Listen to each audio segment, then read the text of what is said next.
Dubuga ilmi namaa yoo rabbi taate malee ilmi namaa nama ajjeesuu hin danda'u. Sababni isaatis Nasruun sabboonummaa Oromootis ni qaba. Oromummaa keessattis harka guddaa dabalse. Assalaamu alaikum warahmatullahi wabarakatuh. Jirra jirtu hordoftoota Azalaatu bakka jirtanitti salaamtaan tiyya tan jaalalaa tan onnee irraa buqqaate ilmaan Oromoo qaqqaalii fi gaggaarii isin haa geessu jecha arraan tanagaa maaliin qabadee dhufe dhukkuba kiyya kaan ummanni gowwaan na tume san rakkoo jalana oolchan san sanirraa kan ka'een ani jechuudha hedduu takkaan tumamee jira. Hospitaala iddoo adda addaa Nasruulleen na bira dhaabbatee akkuma achirraa na baase sanitti na jalaan hafne akkuma achirraa na baase sanitti bakka meeqa na wajjin tahabee rakkoo adda addaa keessa na wajjin wanni qooddatee jechuudha. Nasruun akka qaamni kiyyaa kun bakka adda addaatti na dhukkube ummanni hedduu santu na tumeetiti. Nasruun akkaanan yaalii guddaa yaalamu na taasisee jira jechuudha. Dubuga ilmi namaa yoo rabbi taate malee ilmi namaa nama ajjeesuu hin danda'u. Silaa akka isaaniitiin ani yookaanuu numaan du'a yookaanuu immoo faayidaan ala ta'eetiin jechuudha. Akkasitti akkaanan hafu san barbaadan jechuu isaan fedhanii jechuudha. Ati jiraachuu kee jibbaadha akkamiin Nasruun akkuma geessee jiraataa silaa duutee irra jiraan isaaniif jettee isaaniif jira jechuudha. Arraan tana dubuga obboleessa kiyya saayibni kiyya qaaliin kaniin duraanuu inni kun namummaa jiruutiif naaf tahaa jee abdadheetiin filadhe jechuudha kana. Duraan maal seeta ani uumamati jettu nama naaf ta'u madaaleetiin miizaanee jiruu addunyaa tanarratti akkamii inni kun na baasaa jeetiin nama filadhee akkasitti saayibummaadhaaf akka obbolummaatti filadheetiin wajji jiraadha malee nama hundoo wajjin jiraachuu hin fedhu hin jaaladhu. Ta'eetis gaa Nasruunis bakka namummaa akkasii sannaa ta'e namummaan ayyaadu sannaa ta'e maaliif jecha ani jechuun Nasruutti eegaan maxxane irraa ichin siine rakkoo isaa hunda wajjiniin keessa dabree ilaa ammaa duubatti hin deebine. Ta'eetis Nasruunis hammeenyi kun yookaan goddaamni kun hoggaana dhufe Nasruunis waan narraa dheessuu miti ganaallee narraa dheessa jee abdii waanin muru hin qabu. Nasruun dhuguma saniin dhibbaa dhibbatti nama jireenyaaf ta'u nama anaaf jaalatamaati. Hedduu takkaan isa jaaladha. Kanaafin lubbuuti bineensa hedduu san duratti Nasruudhaaf if kanne jechuudha. Innilleen akkasumatti haa galatooma abbaan mana kijaatilleen si cinaa dhaabbatee hedduu takkaan bakka hunda si geessee mana isaas si galfatee si wallaanu jira. Ani galata isaa qofa osoo hin taane galanni galatarraan waan akkaan jee ibsu hin qabu. Galatarraa fi nuti galatarraa fi obboleessa kiyya wallaahi an fayyaateen naa dura amma ishee rabbummaan suma kana naa aafiyu fayyaan ta'e inshaa Allah fayyaan dawaata jaanii ni fayyita inshaa Allah. Silaa akka jedha kanaatiin an deebi'ee addunyaa tanarra hin jiraadhu beeka. Maaliif jarri kun yoo viidiyoo hamma maransan malee amma viidiyoo hin marre hedduu tokko na qixaaxaa turan. Waan viidiyoo maran qallaalii na godhan. Tasan booda viidiyoo booda si tumanii irra guddoo. Viidiyoo osoo viidiyoo hin marin jechuudha. Na godhan yoon akkas jee hime anarraa anuu ifin qaanfadha. Inshallah kannaan akkuma si miidha rabbiin ni miidha. Anamma kannaa qofa osoo hin taane jechuudha. Ummattoota hedduu nama torbaan nama saddeetiin nama tokko tumu sanii malee silaa kannaan ijaanurraa qaba. Akkuma jaartitiyya fuudhuu haate maal jee na cafaqusan viidiyoo irratti eegaan amma dhufeen viidiyoo tanarratti waan inni haase adda baasee ilaalee hoggaasan maaliifi ani uleenis na jirti rakkoo keessan jira waan inni anjuu sanuu hin laalle deebi'ee sagalee tiyyaa hoggaan laalu hedduu takka nama jibbisiifti silaa akkaan tahuu qabaadde sagaleen akkanaa tun maramtee waa qilleensa irratti na dura gadi hin dhiifamtu. Diina gurraachaa uummanni uummataa miti. Waan arrabsiisaadha. Huwwasa kana Dhagaye waan arrabsiisaadha wanni sun. Fakkeenyaaf gurra kiyyaaf hin tolu. Maaliif? Sababa namni natti heddummaatee na caccabsee baasan yookaan taaskiidha irra na darbanii Abduub jechuudha. Ilaa mana isaanii nageessan. Abduuba jechuudha akka nuti firraan eeyna dhufanii si fuudhan malee osoo nuti akka firraa eeyna isa gaafa eeyna isa nu dhufanii arra isaan san dilaa caccabsitanii firraa darbitanii jechuudha. Isinillee qabuu hin danda'a. Na caccabsanii eegaan bu'aan alate booda nama lama duratti na darban. Namni lama ganaa namaan akkasitti hoggaan laaffadhee jiru san namni lama hedduu waan fedhellee na godhuu danda'a. Dhugaadha san. Isaantu uummata kaayina san kan inni bitee deddeemuu san uummata afaanii utuu hin qabne santu si laaffisee jechuudha. Na laaffisaniiti akkaan. Sanboota Kadiirii fi kannaan akka ifin fedhanitti dura sakaanii akka nama ashaangulliitiitu nutti sirrii tumanii jechuudha. Hin haftuuf. Duboo addunyaa tanarratti namni akkasii nama qixaaxu hin jiru. Hin haftuuf abadan. Hammaama keessa rafillee naan jaanii turanii osoo viidiyoodhaan viidiyoo osoo narraa hin marin. Hammaama kana keessa rafinaan jaaniiti ulaana qollofanii sa'aa sadiif hammaama keessa taa'eetiin ture. Maaluma irraa gootan tana dibdee nama irraan ajjeefne nasrumaa jijjiraachuu kayetutu hin ta'iniif jechuu barjaa. Akkamiin nasroo jideemee ilmoo san baasaatu isaan akkasas tumsiise malee arraan tana badii takka hin qabdu baralii keenyati. Badii takka.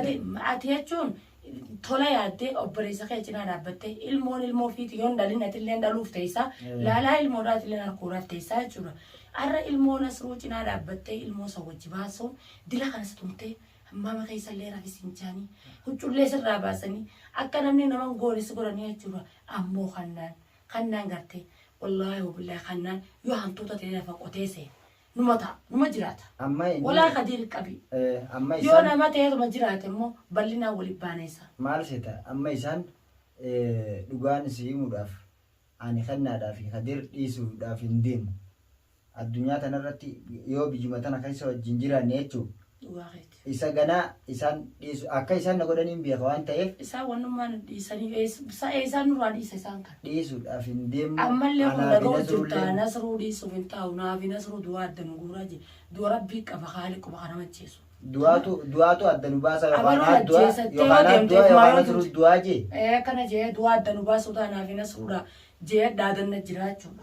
Akkasitti egaa nasruun kiyya nasruun saa'imni kiyya obboleessi kiyya wanni hundi kiyya jechuun nasruu kana hedduudhaan isa galateeffadha. Bagaan isa wajjii wal harkee bagaan isa wajjii wal baree galata rabbiiti. Ani nasruu ammallee taanaan ganaa isaafin jiraachuu ta'a. Garuu ta'eetis ani wanni ammaas galata rabbii joo bilbila kiyyaa fi meeshaalee kiyya kaniin asitti taa'ee duraan asitti. Rafoona gurra kaattee ta'ee waa dhaggeeffatu jirtu. Akkuma isa darbitee nuti fuune jechuudha. Fuutanii isinilleen hedduu takka galatoomaadha.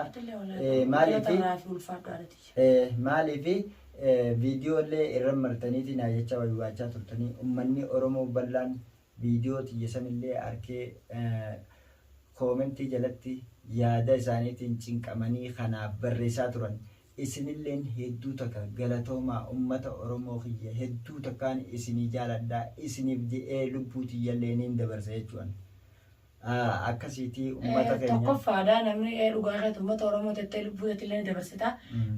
Tokkoffaan nasruu teettillee lubbuu tee kan nite jechuudha. Arra silaatuuti lubbuu tillee sii dhufte arra nasruu teef kan nite. Nasruun kun galatoome dura naa galatis gaafadha ulfaadhu alii keenya wallaahi ammallee mataa kiyya kana gubbaa jirta si wallaan addaa ni fayyita sanbooda immoo dhiiga keetiifi gumaa keetii suuf hin taa'u. Nasruu fi atillee yoo nuti dhiifne gurbaasan abadan. Jireenya keenya osakaa'ee jira yoo isaan san dhiifne. Ilaalaatti laalachimaaf ta'an isaan. Akkasii nasruu jechuun yoon waa'ee nasruu si ibsu nasruun sabboona Oromooti. Nasruun Oromoonni gurguddaan warreen qalbii qaban warreen sammuu qaban hundi rakkoo namaa furuudhaan nasruun akka magaalaa biyya tanaatti jechuudha. Bakka jiru tanaatti jechuudha. Akka bakka tanaatti. Magaalaa sanaatti. Nama mataa Oromoo bakka tanaa ta'ee argamurraa isa tokko ta'uu ni beeytanii. Goltee aartii Oromoodha. Takkaa Oromoo duubatti hin deebine. Haruma hundaanuu Oromoo isaa Yaman keessatti illee rakkataa rakkoo baasee kawaan beeknu agarsiisa. Waamee kaa wajjin jira. Nasruun har'a wanni cunqurfameef kanumaa fi waan biraa takkaa fi miti adawwuma isaati tanneen adawwii haasida akka Nasruun jiraatu hin feene manni. Amma wanti inni an jechaa jiru ittiin deemu jira atillee na afaanii fuutee jirta. Maal seete? Nasruun hoggaa waa'ee Nasruudhaa ibsu halkan guutuu kananii naasoo jechuurraa hin baane. Maaliifi keessa hubadheetiin keessa qubadhee isa jaaladhee isaa wajjin deemee ittillee miidhame. Sababni isaatiis Nasruun sabboonummaa Oromootis ni qaba. Oromummaa keessattis harka guddaa dabarsee calaqqisiisee jira. Tan viidiyoolee fi aartiileedhaan gaggeessu osoo hin taanes ta qaama isaatiin gaggeessu akkamitti akka rakkoo hawaasni biyya tana keessa jiran jamaa ta'anii wajjin gurmaa'anii akkamitti ka jiraatan hunda karoora baasu isa rakkoolee namaa ta mudatte yookaanuu namni ol miidhees. Ni beekan daawwattootaa fi hordoftoonni gola aartii Oromoo yuutuubii isaati irratti kan beekne isaa baratu dhugaafii. Rakkoo Oromoodhaa ta'ee Yaman osoo hin ta'in ta Itoophiyaa keessatti illee taa'aa jirtullee namni gaggeessu jiru isa arku jiranii oduu isaa waa hundaa'u achumaan ga'a. Gola aartii Oromoo illee ga'a jala seenanii tuma sheerii fi laayikis godhanii akkasitti jajjabeessaa gola aartii Oromoodhaa haalumaan jabeessaadha. Laayikii fi sheerii fi sabiskiraayib gochuudhaan guddisaadha.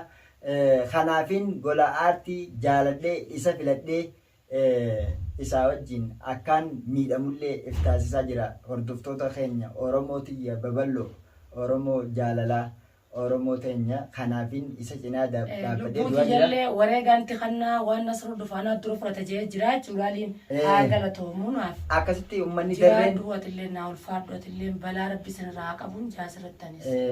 Akkasitti gaa uummanni darreen gochasaa kana faalleessu. Ni jira kanneen akka kannaa konfaan kaan ni jira. Maaliif? Abadan hayyoo Nasruudhaa galmaan gahaa waan isaan godhu ta'e Nasruu godhuu danda'u. Kuni uummata du'aadha. Sababni inni irra guddaa amma Nasruudhaa wajji dhaabbadheefis gaa kanuma uummanni kun uummata namaaf hin beekne maali namni kun jee xiinxalee maali namni kun jee ka adda baasee madaalarra nama kaa'u hin beekne irraa jechuun manni kun.